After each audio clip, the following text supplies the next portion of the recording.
All right. Can you hear me loud and clear? Yes, can you hear me? Loud and clear.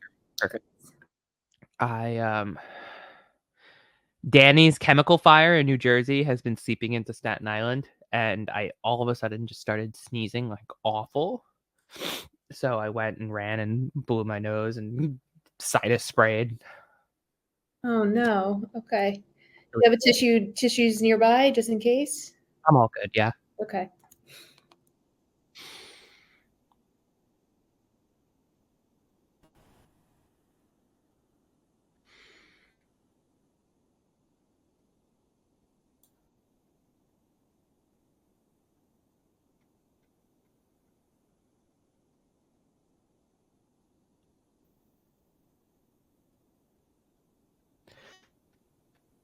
Whew.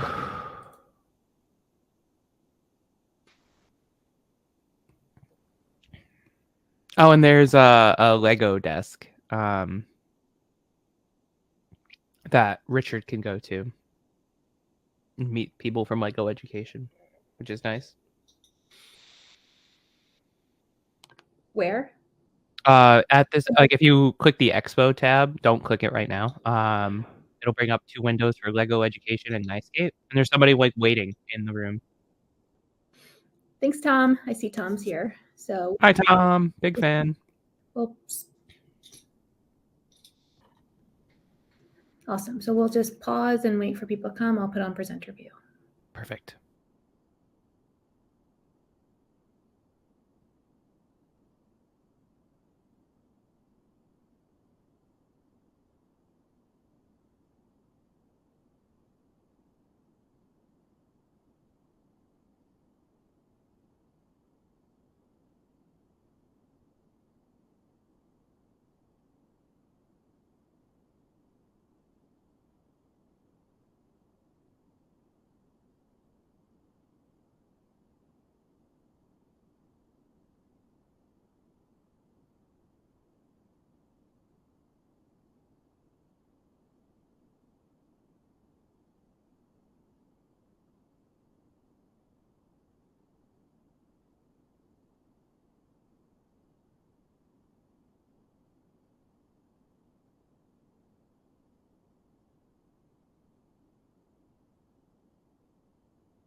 Shannon, you are still on mute. We are going to give folks another minute to join us, and then we will begin. I see a few more folks trickling in.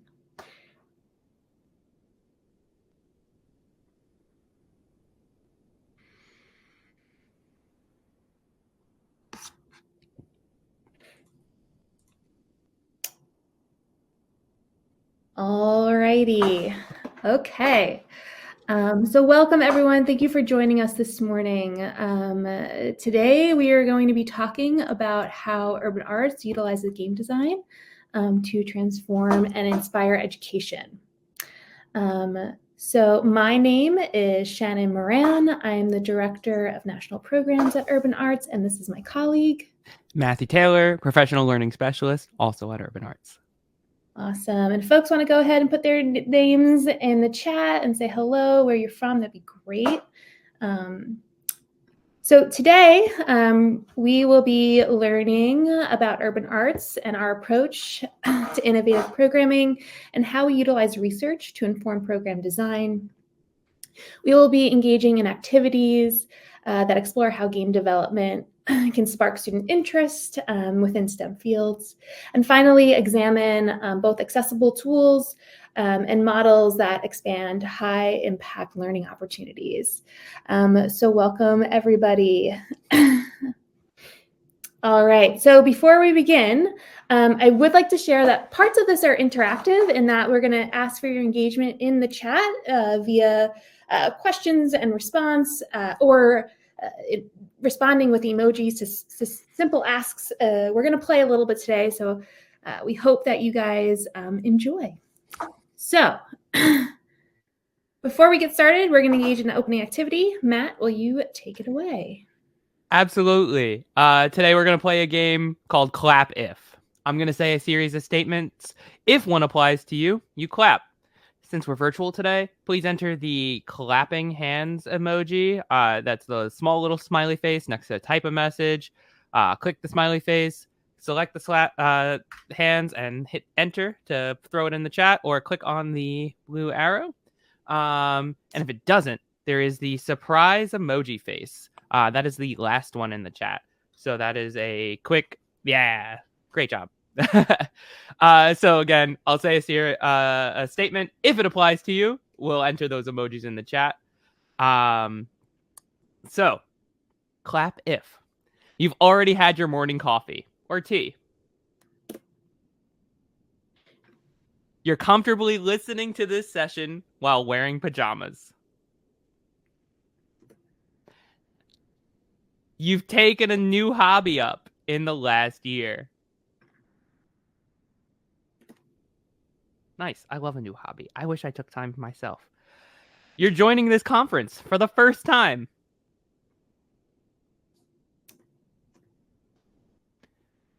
You're excited to be at NiceGate today.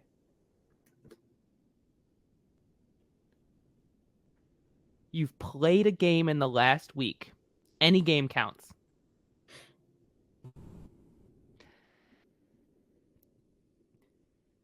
All right.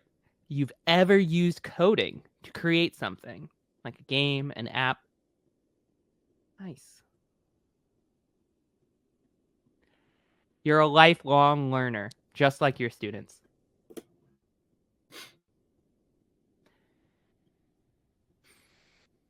You've ever used a game to teach a lesson.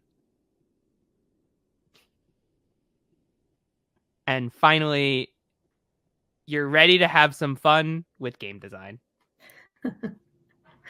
Awesome. I can see we have a lot of folks in the session today who utilize games within their classrooms and maybe gamers themselves. So we are in company and experts alike. And so hopefully we're able to share with you a little bit about our approach that can inform your practices, and hopefully we can learn a little bit from you as well. All righty. So who is Urban Arts? For over 30 years, Urban Arts has served roughly 250,000 students from diverse backgrounds. We design and implement educational programs rooted in arts and technology for underrepresented students. And our approach is built on three main pillars. The first is that we teach students and teachers the skills of game development that includes coding, animation, music, and storytelling. We offer personalized college access support, giving students the tools they need to succeed beyond urban arts and beyond their high school journeys. And we connect our alumni to mentorships and internships at top media and tech companies, hopefully, and working towards building a diverse pipeline. So you're probably wondering why game design? It sounds like many of you already align to the power of game design, but a little bit about why Urban Arts uses this approach is that it offers an innovative way for students to learn both technical skills like coding, computer science, animation, and essential soft skills such as problem solving and teamwork that are crucial for post-secondary success. It also empowers students to express their unique perspectives. When students have the opportunity to create, whether that is a digital artifact, art of any kind, in this case, a game, we ensure that every voice is heard and valued, fostering a sense of belonging and ownership of their learning journey. And then finally, engaging with familiar mediums like games sparks curiosity, right? We all engage with games in some capacity, whether it's mobile games on our phones, street games we played as children, hopscotch, to larger video game world, right? It helps students see themselves as capable STEM learners, and it bridges gaps of representation. So to get us into a little bit, let's talk about what makes a game a game. A game essentially has 4 basic elements: goals, rules, challenges, and mechanics. Can anyone tell me what a goal is? Please type in the chat.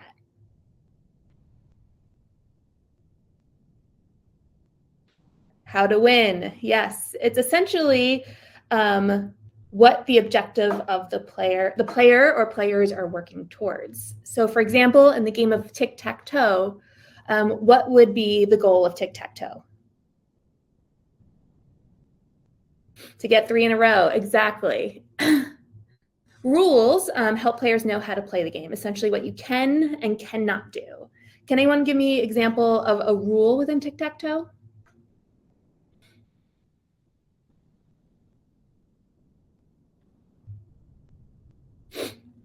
Yep, everyone must take turns. There are typically 2 players. One player is always an X, the other player is always an O. And then the players take turn putting symbols on the square grid. Challenges within gaming and well, within life really, is that we want to ensure that the game is neither too difficult or too easy, or otherwise it won't be engaging and as fun as we hope. So game designers spend a lot of time testing their games to make sure that the challenges are both balanced and fun.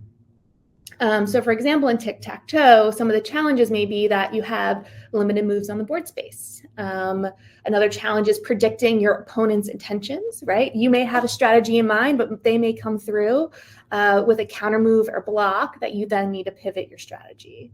So that's an example of the challenge element within tic-tac-toe. And finally, mechanics. Mechanics are the action of the game.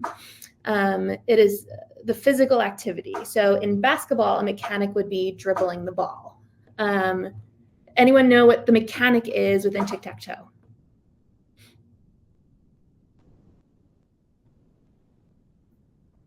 Yes, you're physically placing the X and O. There's pretty much only one in this game. All right, so we went over the basics, and now we're going to play a little game of apples to apples. Matt, take us away. So this is a quick game that combines creativity and logical thinking. If you haven't played before, I'll quickly explain the rules. So the goal as the player today is to create a response that's relatable, entertaining, and insightful, because we will all vote on the best answer. So we've modified the game a little bit to fit a virtual setting. So let me just go over the rules really quick. We will respond specifically to a prompt. It'll be something like, this is cool, this is great. So you'll fill in the blank. And then after we've entered our answers in the chat, everyone will have the opportunity to respond via the emoji. So you'll hover over the message, There will be a gray smiley face. If you hover over it, it'll say add a reaction. And just add any reaction to it, and we will go through and count the votes. I just added a reaction in the chat so you can see what that looks like. And we'll tally up the votes, and whoever gets the most votes wins. But we just learned a little bit about challenges and mechanics in Tic-Tac-Toe, and I'd love to cover them for Apples to Apples. Can anyone think of what a challenge might be for Apples to Apples?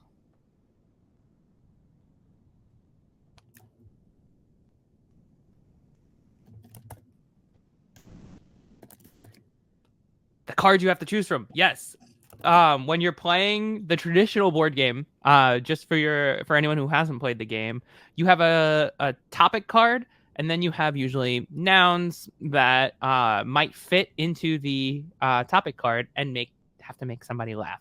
And if you don't have cards that you think are funny, some people will play with like house rules where they'll have to defend the card that they picked and why it's funny. And yes, so one of the challenge is making sure your answer is funny to the judge. But we have gotten rid of that challenge in that you can pick your own word today. But still picking something that is relevant and makes the group laugh. Yes, and they need to balance humor and relevance. And then the mechanics for today, inside jokes, knowing the audience. I love that.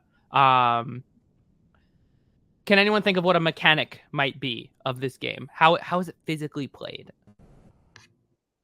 Today, typing into the chat. Yes, perfect. The prompt cards, the act of voting, and then winning the game by winning the most votes are all mechanics additionally. But thank you. That was awesome. And just remember, as a quick recap, I'll give you a prompt. You'll complete it in the chat, and then we'll all vote on the best answers.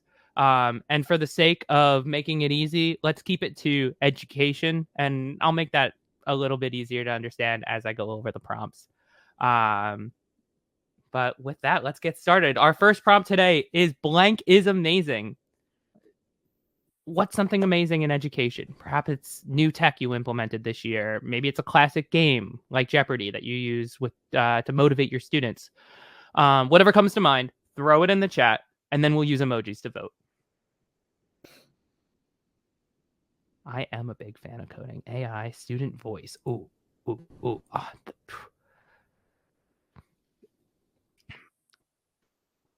Oh, man. Making it difficult.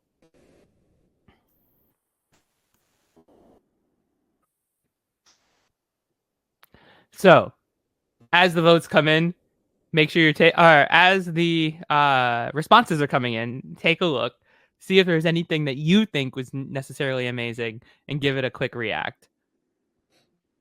And I'm seeing 3 votes on student voice. Let's see as some votes come in.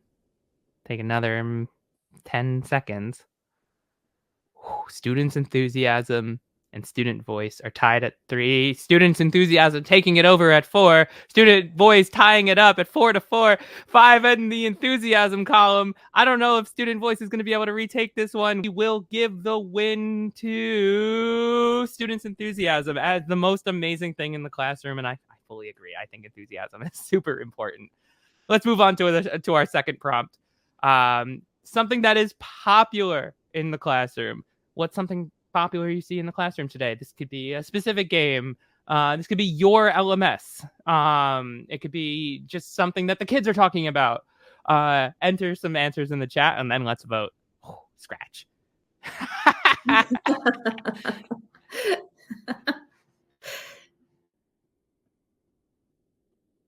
That really is a good one. And I guess depending on what age group, I did see we had a couple of K-2. I always wonder where that like cognitive understanding of memes and popular things on the internet, like when that age group is, because obviously it's all over middle school. It's everywhere. But then Roblox inspired games, yes. Oh, I see them everywhere. Starts in your 3rd grade class. All right. that makes that. Thank you for helping me complete my research. I'll send you my white paper when it's over. Let's start taking a look at some of the votes. Skibidi Toilet way in the lead with 5. I'm going to hand over the win to the Skibidi Toilet. LOL. Thank you, Shannon. Let's move on to our third prompt. Want. I want blank. What do you want? Is it a new smartboard, a gaming laptop, maybe peace and quiet in your classroom? Let's see some things you want relevant to education, and then we'll give some votes. More time.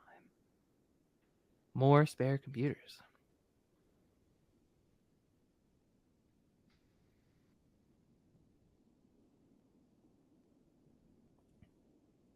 Time. Time is a big one. Especially when we're tech teachers, just like the act of having to get the laptops out of the laptop cart, sign everyone on, it feels like we get a shorter period than everyone else. See change in education we all desire to see. That is heartwarming. Hmm.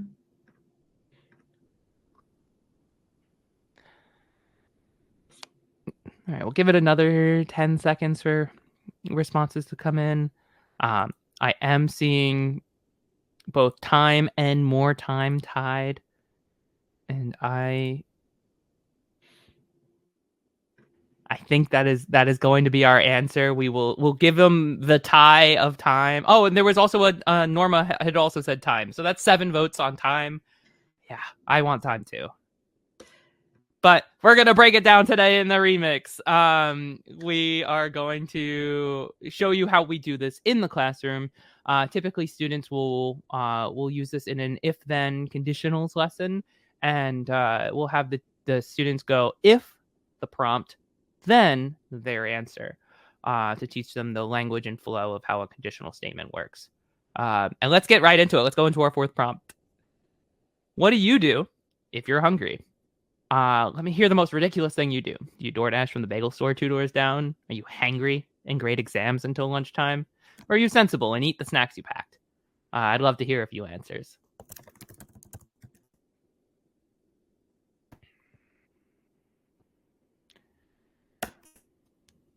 If I'm hungry, then I make toast.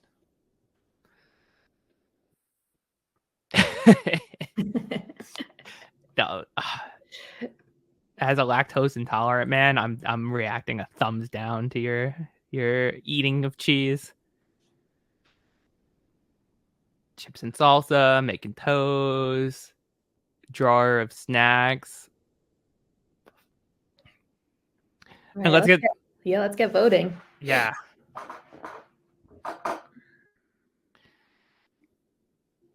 Yeah, come on. You can't let the moderator win. We got 3 for open the refrigerator and stand there for 10 minutes. But then you got a heart eyes on yours or a star eyes. I forget which came. 5 is coming in for Sarani on open the refrigerator. 6, 7 votes are flying in. All right, we have to hand over the win to open the refrigerator and stand there for 10 minutes. Let's move on to our second prompt. Next, we get a little technical.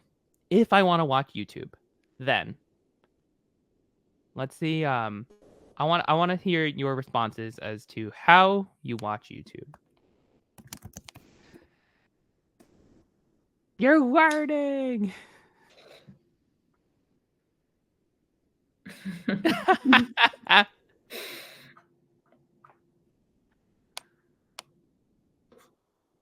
Make sure you have premium. Great idea.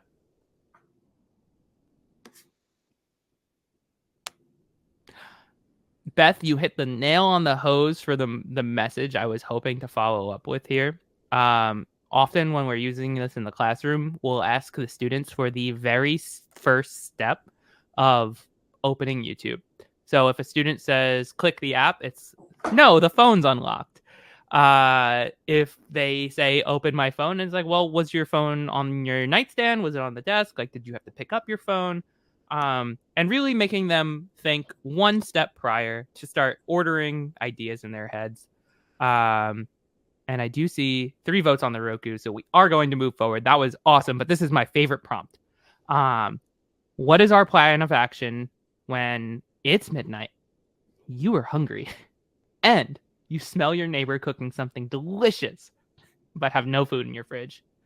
Then, what do we do? What can we come up with here? How do we solve this terrible conditional statement?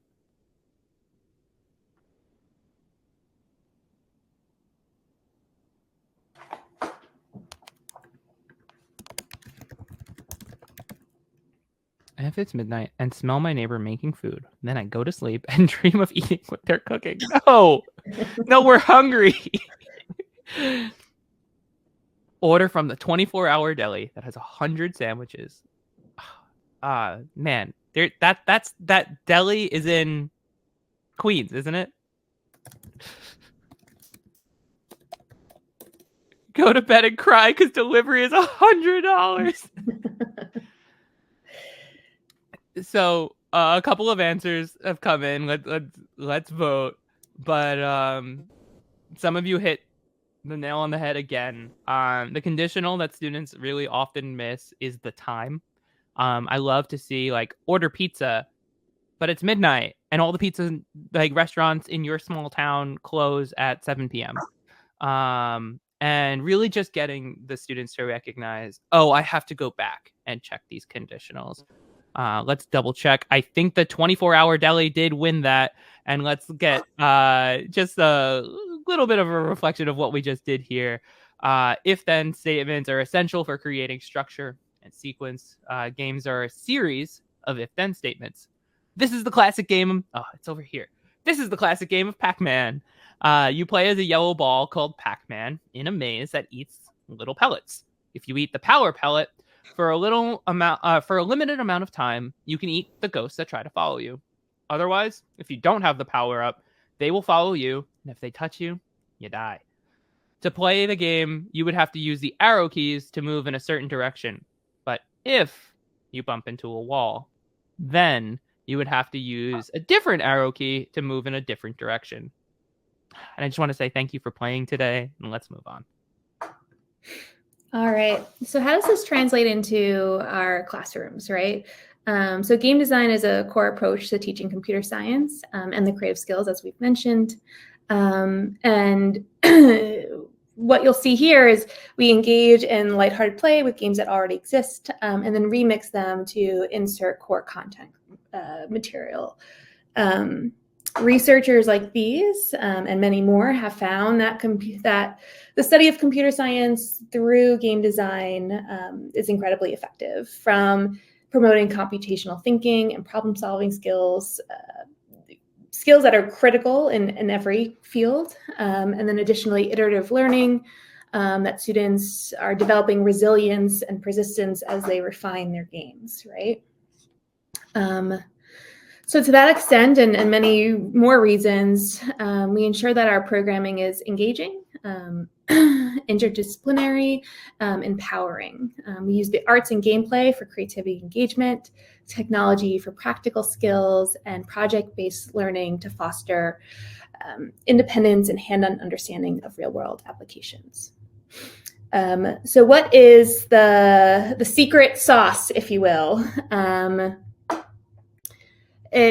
Our teaching methodology, regardless of program, involves gradually building up students' confidence through scaffolded risk-taking.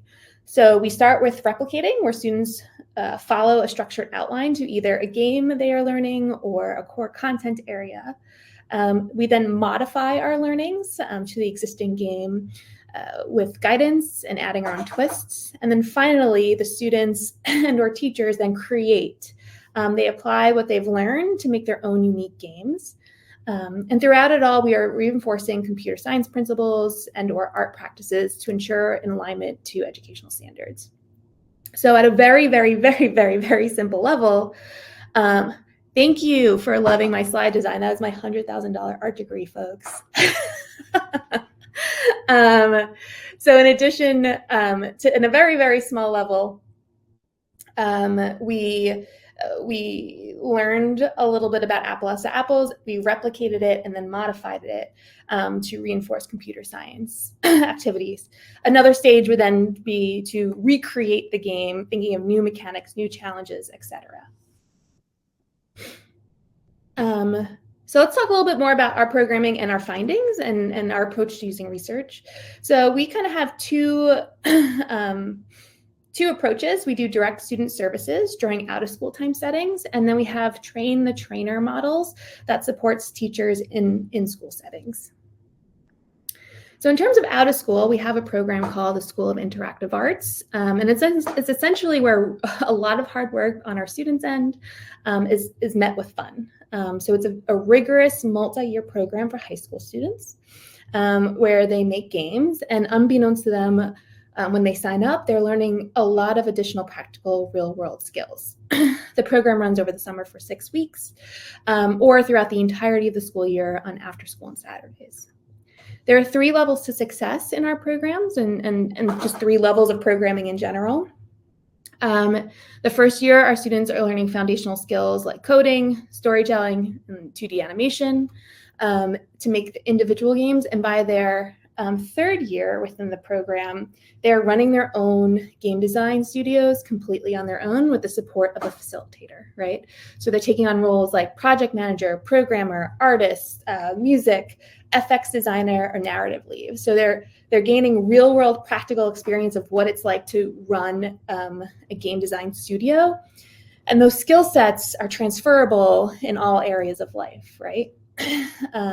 In addition, throughout these 3 years, we work really hard to pair our youth with industry mentors and professionals, and we support their college application and scholarship process. We're really proud to say that since 2017, our students have earned over 25 million in scholarships, and this success is due to like one-on-one support by our amazing Director of Post-Secondary Success, Joelle, and dedicated class time where students are learning both about college and secondary pathways while they continue to make games and game jams settings. So these are just some of our stats from just this previous school year. As you can see, the students are learning collaboration, mastery of digital tools, not just for game design, the design of the game, but for project management, positive teamwork and peer relationships, goal setting and achieving personal milestones. You know, again, we all have goals with either within our work life or beyond that we set for ourselves, and our students are actively working on that within our programs. And essentially, the majority of our students report feeling highly skilled in the areas that we've listed and more, and show growth in both technical and interpersonal abilities. To the extent in which we use research in this program, we deeply believe in the creative process, which is an iterative process. And so every year we engage in a human design centered research project where we are surveying students, hosting interviews and focus groups, as well as looking at the overall gaming industry to see what trends and technology is shifting. And we engage in brainstorming and problem solving to ensure that our programming continues to be responsive to the ever-changing needs of our students and the industry itself. To that extent, we recognize the value and success in our smaller after-school program and thought, like, how can we support more students and potentially teachers through our learnings in this space, right? So our out-of-school time learning lab is not just a place where students learn, but where we have learned to adapt and refine our approaches based off what works best. To that extent, I'm going to hand over to Matt to talk a little bit more about our in-school training teacher programming. All right, so first up is our program Game On, which was directly inspired by the learning experience in our after-school programs. We wanted to bring the success of these programs into schools to address a critical need in education. Game On is a College Board endorsed program that it teaches AP Computer Science principles through game design.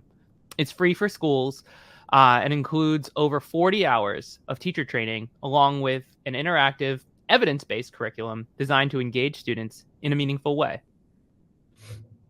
With Game On, teachers learn to guide students in creating their own video games using the Unity engine, which, if you're not familiar, is a professional industry standard tool.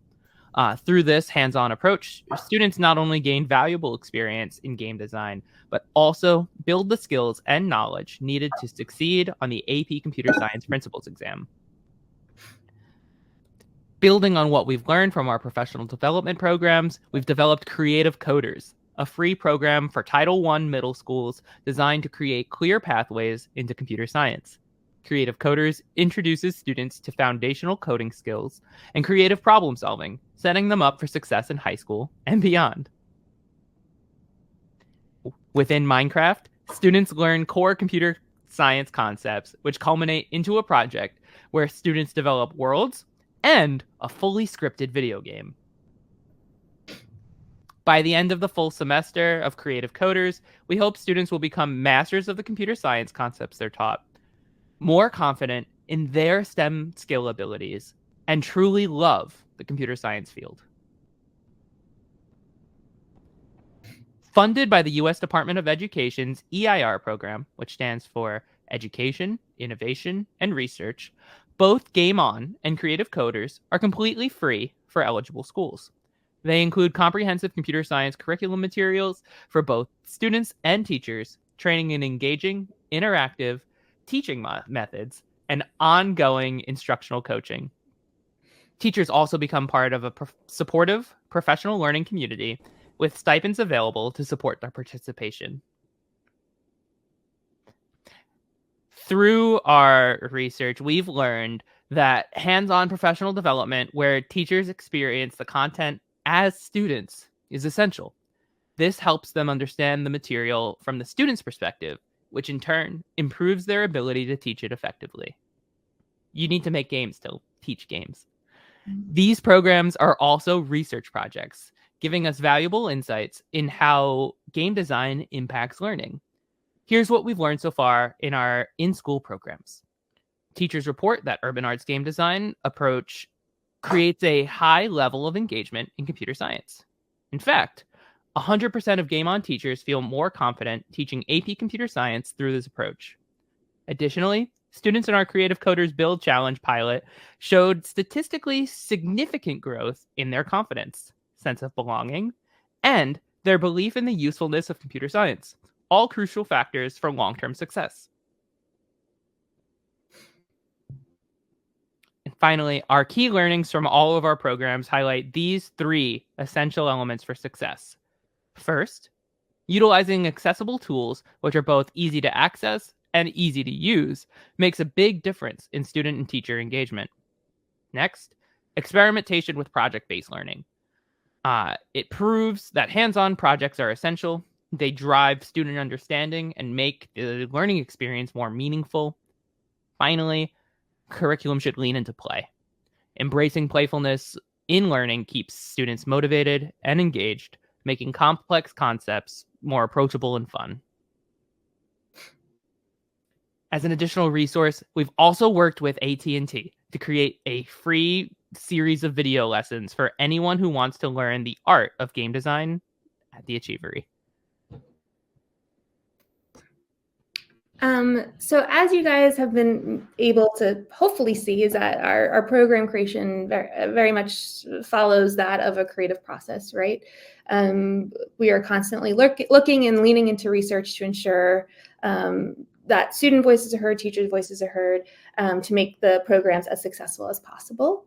And so I'd love to open it up to see if anyone has any questions or any ideas on how you have seen project-based learning show up in your classrooms, and maybe a trick or two that you may take away from this session.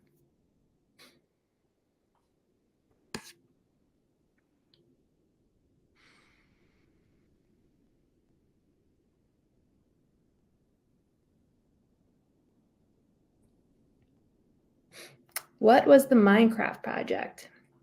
So the Creative Coders, it follows is a 1 semester long curriculum, and it follows 7 units. And each of the units is tackling a different alignment with CSTA standards. And so we have different builds that can align to sustainability, similar to Battle of the Burrows, to working in the world game code, which supports students making video games where they're learning about algorithms and coding and et cetera. So each unit, there's 7 units, culminates in a different project. The bit.ly again, please. Absolutely. I will put that on screen right now.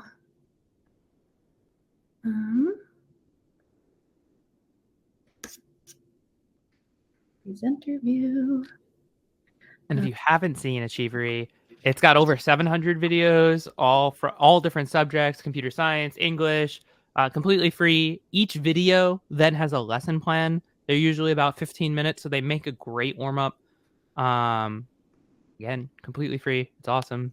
But there's everything from Scratch to general computer science to game design. And again, we have some lessons on there, which is awesome. No spoilers. Well, okay, we'll get right into it. Yeah, well, we're coming up on time, but I thought it'd be helpful to share with you a little bit about how we may conclude the Apples to Apples activity. We would potentially get students into teams, or in this case, individual think tanks and independent work, where, let me go to the next slide. Where we could focus solely on Apples to Apples, or give students a plethora of games that you all may be aware of.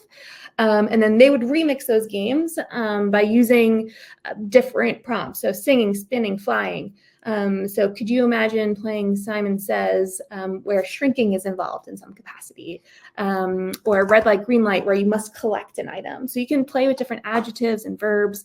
And this is a great way to kind of continue to build off our model of replicate, modify, create, as an example of a scaffolded activity that you can turnkey into your classrooms tomorrow. So if there aren't any further questions, we want to say thank you again, and we will connect with Tom to see if we can share out the materials from today's session. Awesome. Matt, would you like to add anything? I'm Matt Taylor. It's been a pleasure speaking with you guys today. I'm your professional learning specialist. And enjoy the rest of our sessions today. There's one by Kelly Powers, who was in our Creative Coders pilot. Big fan of her and her teaching, so I'm excited to check that one out. And I'm going to go ahead and just put our contact information into the chat for you all to grab on your way out. Again, thank you so much for your time, and have a great rest of your day.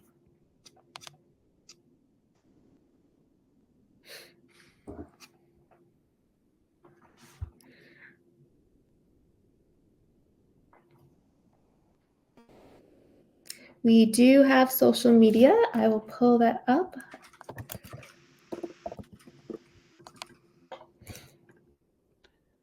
Here's our website.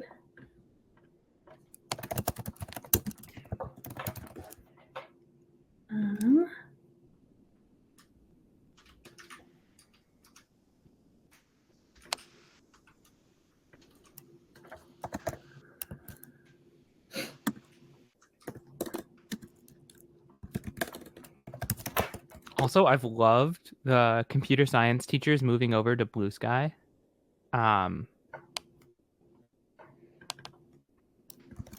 It's just been such a fun movement. My timeline on Blue Sky has been so much better than any other social media platform I've ever had.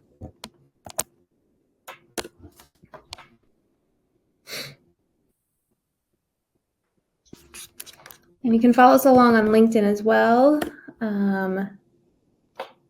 where we actively provide updates with what's happening.